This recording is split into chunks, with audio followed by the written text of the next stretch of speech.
સુરતના વરાછા વિધાનસભાના ધારાસભ્ય કુમાર કાનાણીએ પત્ર લખી દબાણ દૂર કરવાની પાલિકા અને પોલીસની કામગીરીને વધાવી છે।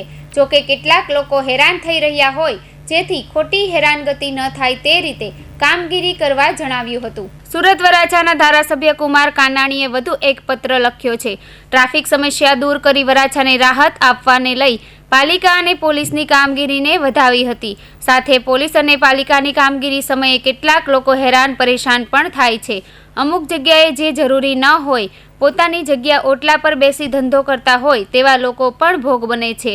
તો તે બાબતે કોઈ ખોટી રીતે હેરાનગતિ ના થાય તે રીતે કામગીરી થાય તે જરૂરી તેમ જણાવ્યું હતું। અને પાલિકાના કર્મચારીઓ દબાણ હટાવવા માટે માનવતા નેવે મૂકી હોય તેવા દ્રશ્યો પણ સામે આવ્યા હોય, જેથી આ અંગે ધ્યાન આપવા કહ્યું હતું।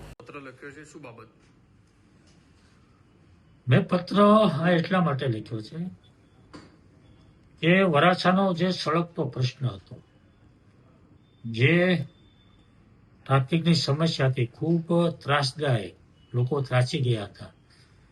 બેફામ દબાણો, બ્રિજ નીચે ગેરકાયદેસર લોકોનો વસવાટ, ગેરકાયદેસર પ્રવૃત્તિ, આ બાબતે લોકોમાંથી જે અવાજ ઉઠ્યો હતો, લોકોની જે રજૂઆતો હતી, એને ધ્યાનમાં રાખીને મેં પત્ર લખ્યો હતો।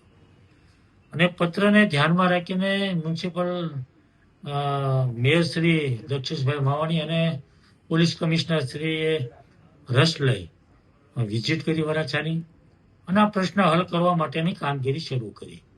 ખૂબ સારી કામગીરી થઈ છે અને એટલા માટે મેં પત્ર એમને અભિનંદન આપવા માટે લખ્યો છે કે આ કામગીરી ખૂબ સારી થઈ છે અને આ કામગીરી કાયમી ધોરણે રોજે રોજ થતી રહે અને આ પ્રશ્ન જે દૂર થયો છે ફરીવાર ઊભો ન થાય એના માટેની કામગીરી સતત ચાલુ રહે એવી માગણી કરી છે। પણ એની સાથે સાથે એક સૂચન પણ કર્યું છે કે મને જે ફરિયાદ આવી છે, મારી પાસે જે વાત આવી છે કે અમુક જગ્યાએ અમુક લોકોને એવી ફરિયાદ આવી છે કે પોતાની જગ્યામાં બેઠા હોય, પોતાને વેપાર ધંધો કરતા હોય પણ જગ્યા પોતાની હોય, તો એવી જગ્યા ઉપરથી પણ માલ સામાન લઈ લેવામાં આવે છે, એને બંધ કરાવવામાં આવ્યો છે।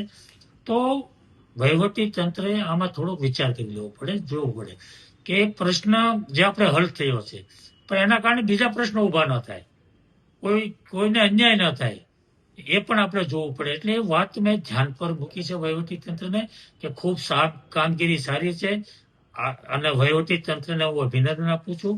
પરંતુ સાથે સાથે કોઈને અન્યાય ન થાય એનું પણ ધ્યાન રાખવું પડે, બીજા પ્રશ્નો ઊભા ન થાય એની પણ ધ્યાન રાખીને કામગીરી કરવી પડશે।